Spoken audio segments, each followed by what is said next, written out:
Hey everyone, and welcome to the next part of our top 50 movies of the decade from Mild Fuzz TV. All five members give their numbers 35 through 31, so without further ado, let's get into number 35.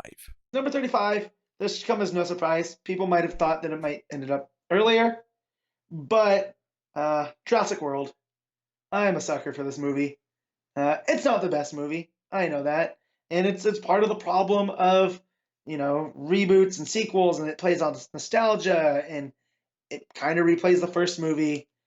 But I can't not love Chris Pratt. I can't not love Bryce Dallas Howard. The callbacks to the first one, not as interesting as the sequel. However, the sequel has a part around the second act that kind of traumatized me, and I don't want to rewatch it. So I haven't watched it as much. Although I would say it's a little bit better than the first. But yeah, this is Colin Trevorrow's first big movie. I mean, he had done Safety Not Guaranteed, but this was the one that kind of got his name out there. And Well, yeah, that was this little indie comedy drama, right?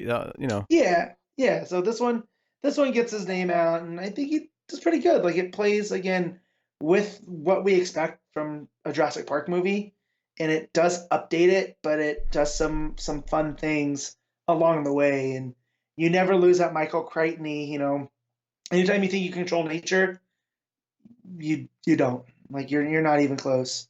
But I will also admit it's not the best movie, but it's sure as watchable, man. It's when you get to that third act and when Claire goes to get some help, I will never not pop for that. Like, it's I mean, so good.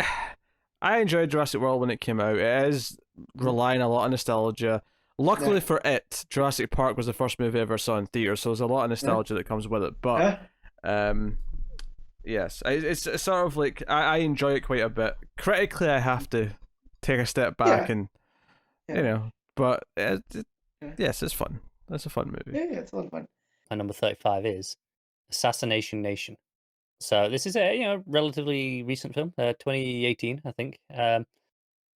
And this is a extremely satirical look at America, and modern culture and internet culture specifically in America right now. And it is extremely hyper realized. It's everything's turned up to 11, and it's these group of kids, and everything goes a bit wrong when there's a hack happens in the town, and all this information gets leaked, and the town goes to shit, and everything becomes chaos, and it's this wonderfully stylish journey of these characters, and trying to fight back through this chaos.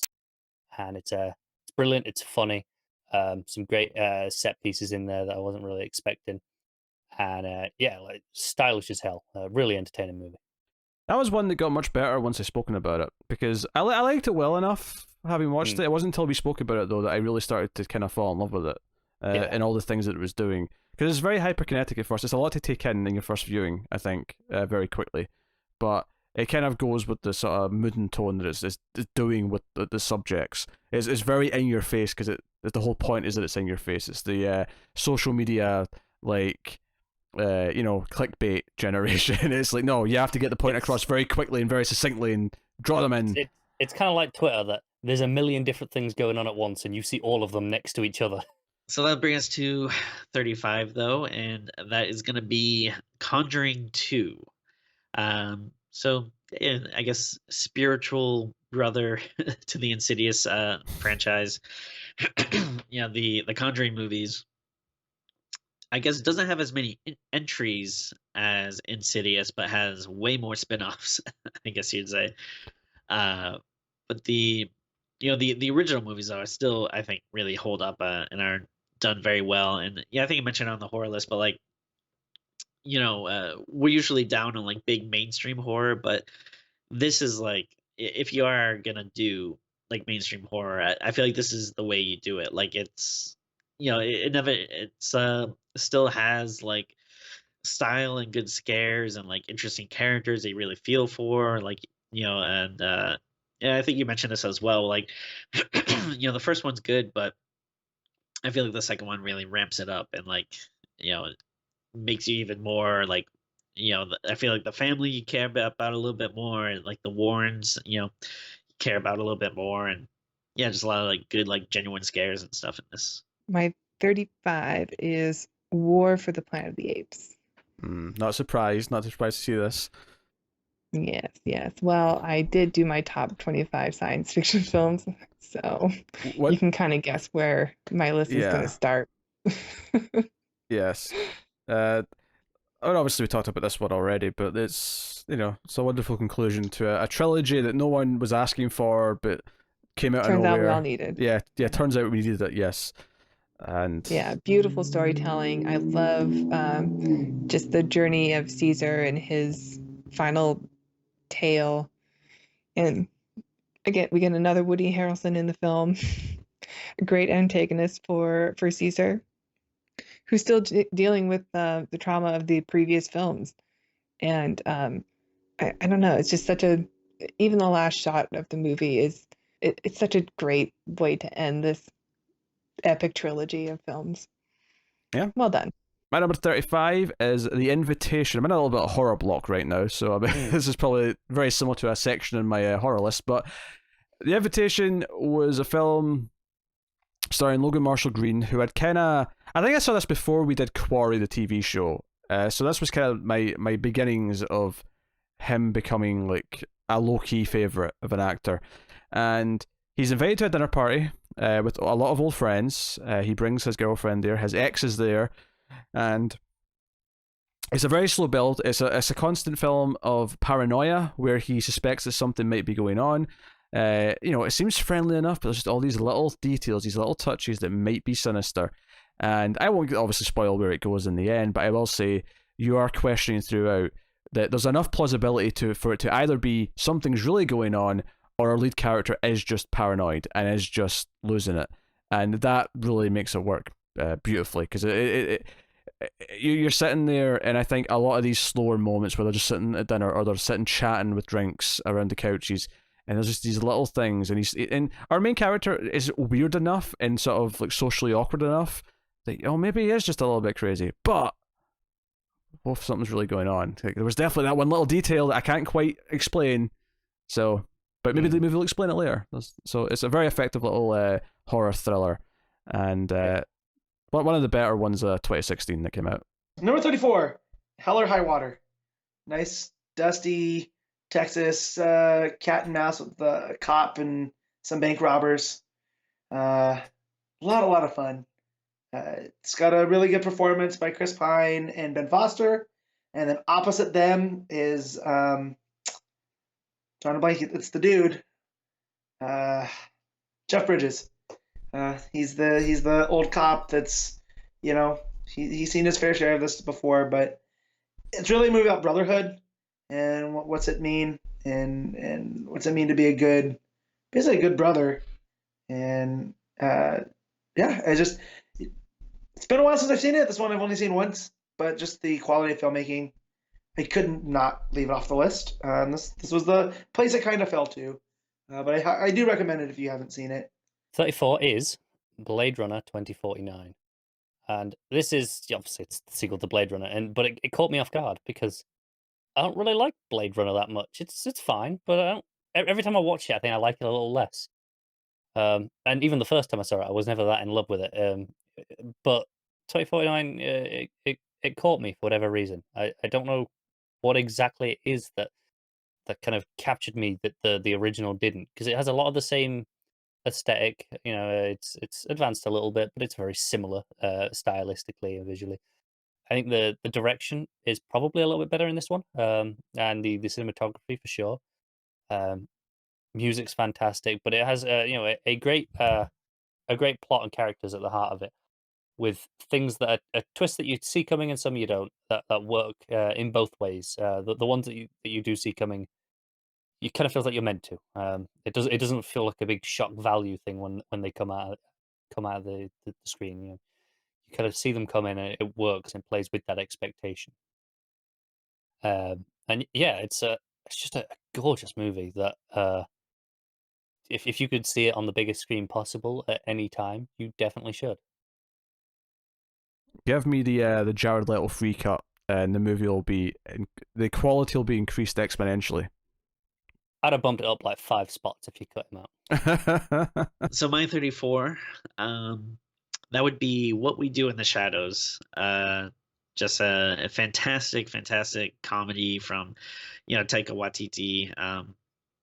Mockumentary style, about vampires and just kind of, going through their lives, but just, super, super funny stuff. I remember not really knowing who Taika Waititi was. All I knew is that, this new movie about vampires is coming out and it has one of the dudes from Flight of the Conchords in it, and I was surprised at how funny it was. And I think we might have mentioned it at some point on the horror list, but I know you've been like watching the show lately, and the show is like just as good, if not better. The show's great. You know what the show has that the movie doesn't? The show has Matt Berry. Berry, that's what it has. Matt Berry, yeah, he makes everything like so much better. But not to disparage the movie though. The movie is still so funny and rewatchable and stuff. And again, I was trying to think of because it's easy to think of all the horror movies I've seen and all like the comic book movies and Star Wars and stuff. And I was trying to think of like all the comedy stuff I've seen, and I do genuinely love like comedies, but I feel like I haven't seen that many of the decade. But I guess like all the mainstream stuff that comes out though is like so like really not funny. Like if there's one genre that I feel like has suffered, it's the last like 1 or 2 decades, it's really been comedies. Like they're just not good. But every now and again though you get kind of like, especially like indie stuff like this though, that is just great. Avengers Endgame. Okay. Yeah. Yes. Very very impressed with the whole franchise, the 10 years up to this. I think Endgame was a solid conclusion, farewell to some characters, something we've never seen done before in cinema, like just a great series finale to the show that we've been invested in for 10 years. Yeah, it's kind of interesting because I think the first Avengers in many ways feels the most special because it was the first time to really bring them all together, and it felt like a special event. I described my fatigue with Marvel at times as like, well, I mean, it's not that special anymore, and yada yada. I would describe Endgame, and to an extent Infinity War as well. Infinity War and Endgame I would describe as kind of like, so with Avengers, you found like this new like place that does this cake that you really like, this wonderful chocolate cake, and it's the most amazing luxurious thing you've ever tasted the first time you try it, but you keep getting it. So for a few years you kind of like, you know what, it's good, but it's never been quite the same from that first time I had it. But that's a good lemon custard. But then Infinity War and Endgame were kind of like maybe not quite to the same level, but did actually kind of like, oh, I almost remember what it was like that first time again. It was almost that special again. Not quite, Definitely. But almost. My number 34 is They Look Like People. This is one that I kind of caught up with just earlier this year. This is a low-budget movie with 2 lead characters. There's 2 friends, one of whom's kind of starting to be successful in his business life. The other one who isn't. He's kind of like sleeping in his couch. It's only for a few days, but they're clearly old friends.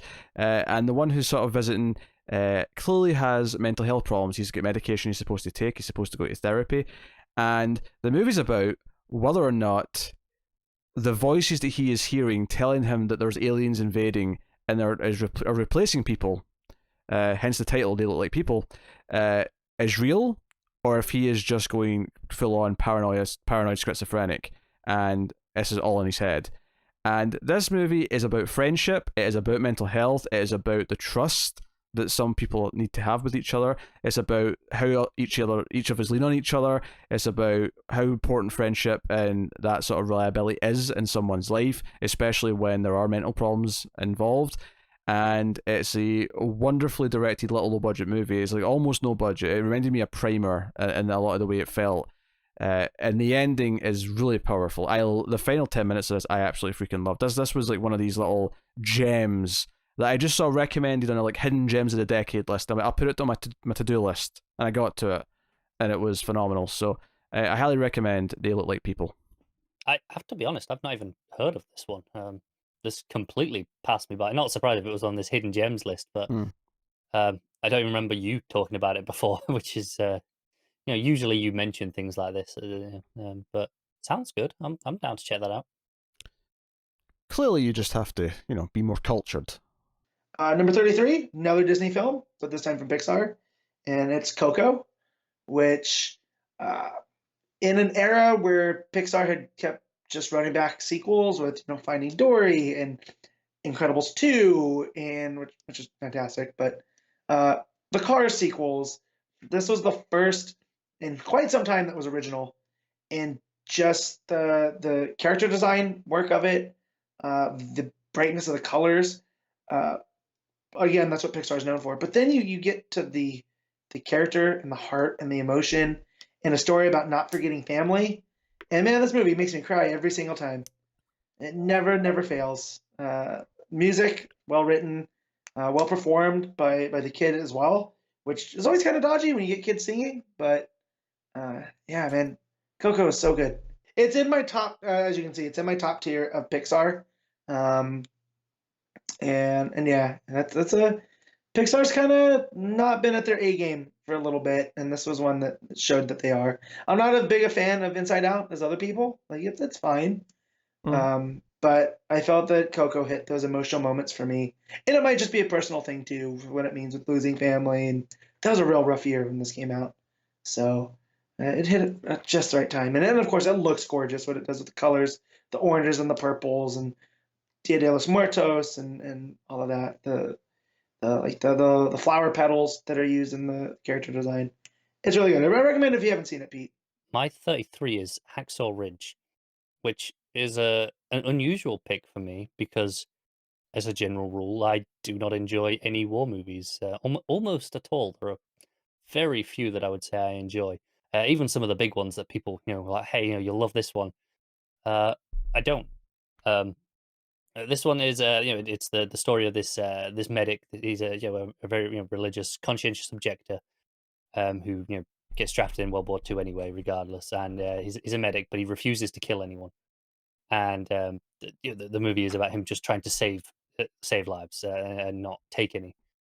And it's got a real heart because of that, and it has a fantastic. The final sequence is spectacular. With him just trying to save, save one more person, over and over and over, and it's really, uplifting and heartfelt, and the direction of this is just incredible. Yeah, no, it's a brilliant movie, and it's very strange for me to enjoy a war movie this much. So in my 33, that would be Midsommar. So second movie from Ari Aster, who just kind of exploded onto the horror scene with Hereditary, and he did this follow-up, which I think possibly even you included, I forget, but I do think that there's a good amount of people that even like this more than Hereditary, which I think I don't fall into that, but I still think it is just a really phenomenal movie. His filmmaking is really superb, and just no one does like dread and awkwardness better. It's tough movie to watch because if you didn't watch our review or read the horror list, basically the gist of it is a group of friends is going on this like vacation to this kind of closed off community in I forget where, somewhere in like I guess it'd be Eastern Europe, around that area. Scandinavia. Okay. And one of the main characters is in a relationship with a woman that they really shouldn't be in. Like, they seem like they've really like kind of fallen out of love long ago, but none can really bring it to say it to the other one, so they awkwardly kind of go on this trip together, and then you start to get some very like weird kind of pagan ritual vibes in it, and it's just continuously awkward and horrific and great. But yeah, really, and it's and all like shot in like the daylight and stuff, like again, thing you don't see a lot in horror movies. It's just it's very bright and colorful. And makes sense in the context of the movie, because the whole the whole point of the movie is that it's shining a light on something that people are ignoring, so the horror is the light shining on it. So Yeah. Hence the movie's bright as shit, and that's that's what it is. Which Yeah. brings me to my number 33. Number 33 is Avengers Infinity War. It was hard to like really separate, but I know I think I like Infinity War just a teeny tiny bit more because I like that. I can't say spoilers. Can I do the spoiler for Infinity War? Everybody's seen it. All right, fine. But at least we're warning people who might have not seen it at this time, as opposed to you just blurting the thing out. So Okay, fine. there you I go. like that the Avengers lose. Okay, yes, that's fine. I think it was giving you something, your chocolate cake that you know you love, but then it puts a glob of sour cream on it, and you're like, oh, this is strange. And I've heard that people do this, but I didn't know I wanted it. And it's it's sour and bitter, but it doesn't ruin it. It's really just something new and exciting. And it really, even though we know, like, obviously Spider-Man and Black Panther are going to come back. They already have movies scheduled for the following year, but like it was still like when you left the theater, like everybody had their head down, like they were really excited about what they just saw, but also just somber. Really, I think also special. And it was hard for me to separate the two, so they're right next to each other on my list, but I will put Infinity War just a smidge higher. My number 33 is Train to Busan. This is a zombie film from Korea from 2016. This, every so often, you think the zombie genre is done, that there's nothing left you can do with it. And every so often you'll get one movie that comes out, usually a foreign film these days, let's be honest. It's been a while since an English-speaking zombie film was worth anything. We actually just got a new one this year from Japan. This past year, I should say. But Train to Busan was this like breath of fresh air. It was like, hey, this is just a really well-made zombie movie. Like there's almost no fancy tricks. It's just zombies on a train, but it has compelling characters. It's a really good villain character. It has its own rules for its zombies, which they use in multiple scenes. The set pieces revolved around, here's the rules we set up about how these zombies operate. Oh, we can sneak through this train, but it's going to be really dangerous. We have to be really quiet or something like that. And it's really engaging. It's really impressive. And I love when a horror movie sets up rules and then uses those rules mechanically to create set pieces. And that's what this movie does. And like I say, a good set of characters, good just general idea of what it's doing. And there's a sequel coming out soon, so hopefully that lives up to what the first one did. And if you are sick of the zombie genre, or you want a good zombie movie and you've not been able to find one, and you've not seen Train to Busan, I would highly recommend putting that subtitle phobia aside and just watching Train to Busan, because it's absolutely fantastic. Number 32, an Alfonso Cuarón movie. Do you want to guess which one? I don't see you picking Roma, so I'll probably go with Gravity. You're right. It's Gravity. Just a tense. That'll be a theme. I like tense movies because I like how they make me feel. It makes me invested. One that I've only seen once, and because I saw it on the big screen, I kind of didn't want to ruin that experience by watching it on a smaller screen. So like, if this ever had a theatrical re-release, I'd probably go see it again. Because it looked great on the big screen. The Cuarón cinematography is one of my favorite things.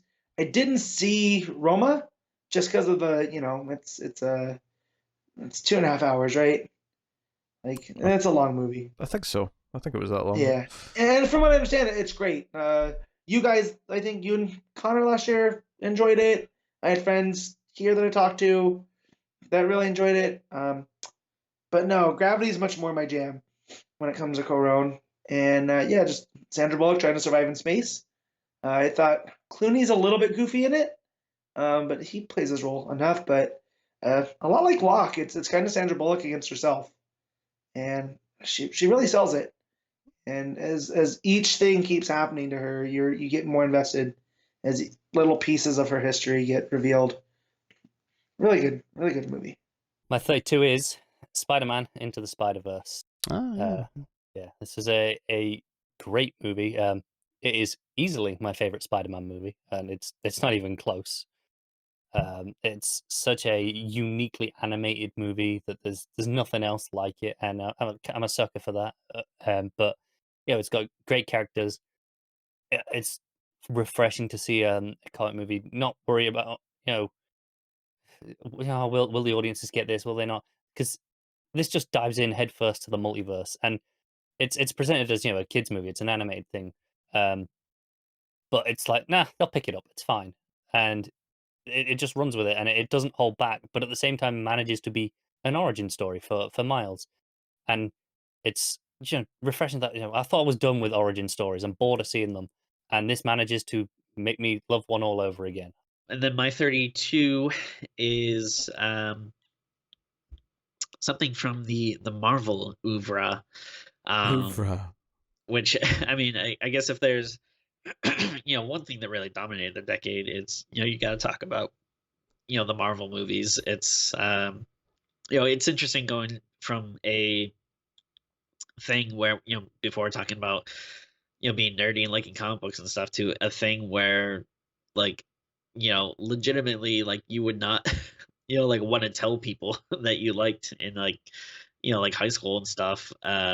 You might be embarrassed if you start reading a comic book in public, to the point now where it's like just total domination of like our entire lives. And I don't think it's necessarily a good thing. Like I think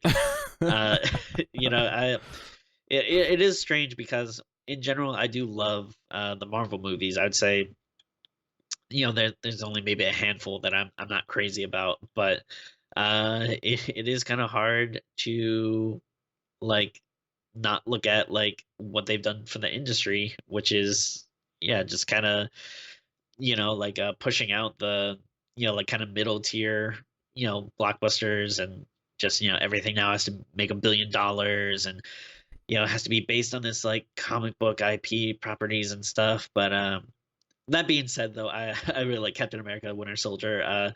It's I think some of the movies are a little bit more forgettable, but surprisingly the Captain America movies, I feel like always really stand out. And I do like the first one, and I do like Civil War, but I think Winter Soldier is the best out of them. And I do feel like this is where the movies were always really popular, but I feel like this is where it kind of started to turn a little bit more, and I think we're becoming something like a little more than just like typical superhero movies. Like this is when it started to be like, oh no, like we can have like other genres. Like it can be a superhero spy movie now, and it doesn't always work with some of the others that they tried, but I feel like this one is still really effective.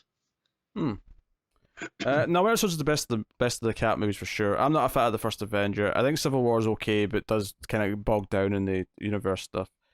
So yeah, Winter Soldier is definitely. I think Winter Soldier, funnily enough, despite the fact that he kind of isn't a full-on villain, ultimately, actually has the best menace of any of the villains in the entire MCU. His entrance in that movie is phenomenal. So, oh yeah, definitely. It's like like a lot of people were talking when it came out, that it feels very like slasher, like a Jason Voorhees or something, where he's kind of just this like being just very intent on achieving his goal and not letting anyone get in his way. But yes, very well done. Number 32 is Inception. Interesting. Do you know, I've not been keeping track, but I'm curious to see if all your sci-fi picks are actually in the same order as they were. I made sure they were. Okay, yeah. Cool. I did the same thing because I worked off that list. So. Yeah, I don't want people calling me out for like, but you had this before that, like just like a couple of weeks ago. Like, well, yeah. give me peace. Hey, you never know. I mean, these are not set in stone. My lists change all the time. But yes, all lists do. So Inception is my number 32. Very fun film. I'm sure it is the lowest on my list from anybody else. I don't know. Tim's a wild card. You never know with Tim. It's probably all the same as his horror movie list, huh? It'll be the same 50 movies barring like Hellboy inserted into a couple of slots. Yeah, really fun special science fiction film from a director that the whole world loves, and I think is good, if not great. I don't think he's on a pedestal, but Inception is probably pretty close to his best film. My number 32 is Mandy. This wonderful trippy concoction with a crazy coked out Nicolas Cage, Cenobite looking bikers, a tiger, a handcrafted axe. It says a lot that throughout all of this, I managed to be bored. Lots of pretty colours. I mean, you're just wrong. That's fine. This movie is a delightful film. It's a wonderful follow-up to Beyond the Black Rainbow, which I also loved, for the record. And it is ethereal. It is exactly the type of Nick Cage you want. There's just little details. The fact that they live on Crystal Lake. Crystal Lake. Of course, you love that. You're such a sucker for this shit. Crystal Lake is great.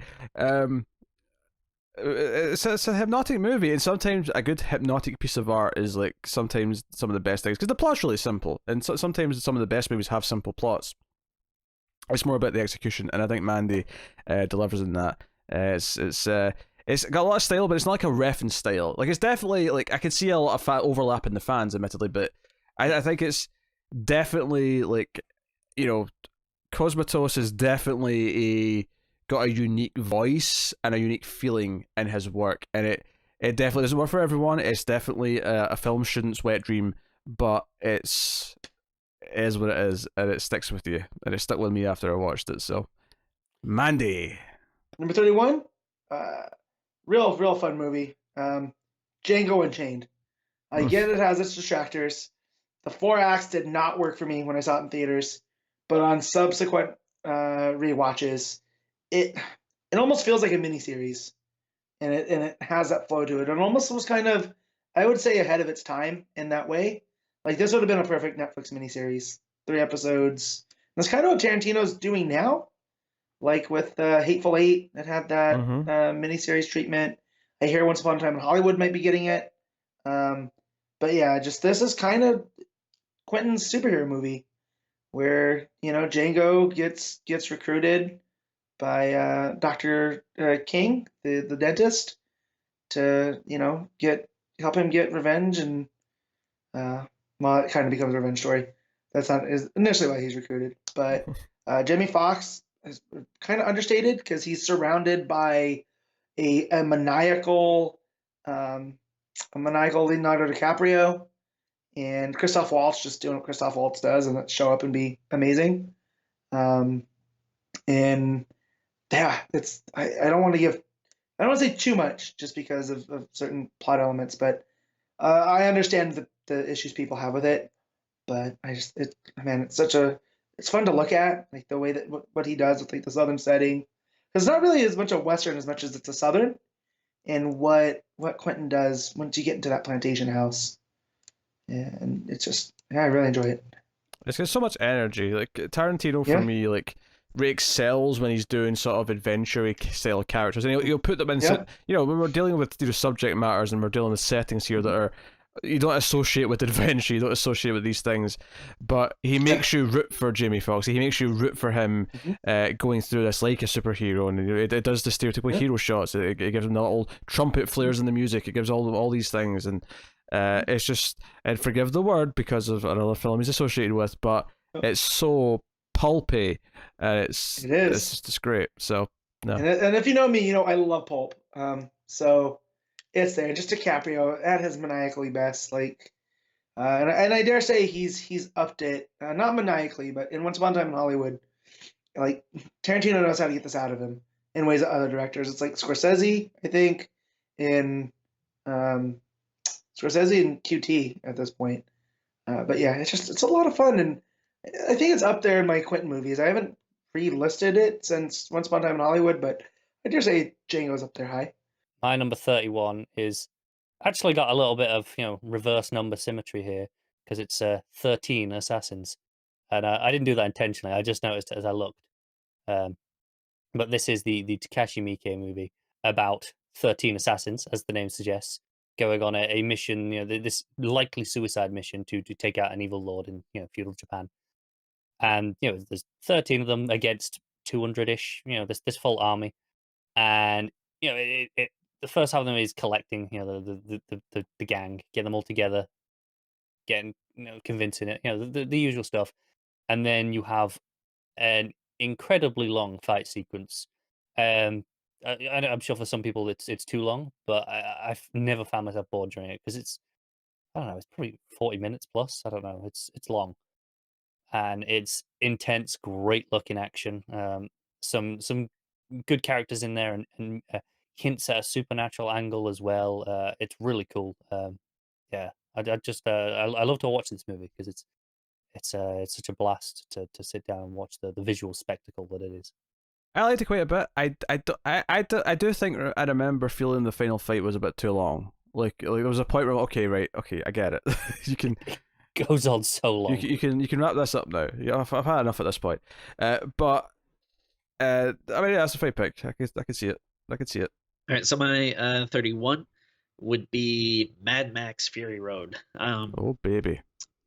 So I'm not even like a huge Mad Max fan. I don't know if I've even seen the original movies like all the way through. It's ingrained in pop culture, so yeah, I'm obviously like familiar with it, but I don't know if I ever like sat down and watched them beginning to end. So I didn't really have super high hopes going into this, but everyone was talking about it, and yeah, it ruled. Like it was just a really fun, like, a post-apocalyptic, sci-fi action movie with tons of great effects and like performances and Stunts. Great stunts, like just really really cool stuff. I don't know. I don't even really know like much else to say about it other than it's really cool. It's a genuinely good action movie that doesn't rely on superheroes. Yeah, it's like it is like something that is still it's based on an existing property, but at least it does still stand out that it's not superheroes. It's so simple. It's just the movie's one big chase. You got a villain chasing them, they're on the run, and lots of wacky cars and car combat and things like that. Just yeah. It was an adrenaline filled couple of hours seeing that in the theaters. Definitely, and I even see it on one of those like 4D theaters where like the seats rumble and like they're blowing like air and water on you, which was a fun time. Not something that I really want to do that often, but it was fun for that movie. Why would they blow water on you? It's in a desert. I think there were like scenes where like one or two scenes where like something was splashing. Okay, all right, I'll take your word for it. They would blow like air at you when like if like a bullet goes by someone's head, like a shot of air would like shoot out, and they would like turn heaters on like when there was like fire scenes and stuff. So there was cool effects for it. Like, again, not a thing you want to do all the time, but that's a kind of a fun time to experience to have. I have another sequel. I have Paddington 2 for my number 31. So Paddington's rare that a sequel can outdo the original, but now, Paddington, that little marmalade-eating bear, does it. This is interesting because I've not seen Paddington 2. Despite the fact that I like Paddington 1, I never actually got around to seeing Paddington 2. So I recommend it before you complete your list. I'm intrigued by this. I'm intrigued.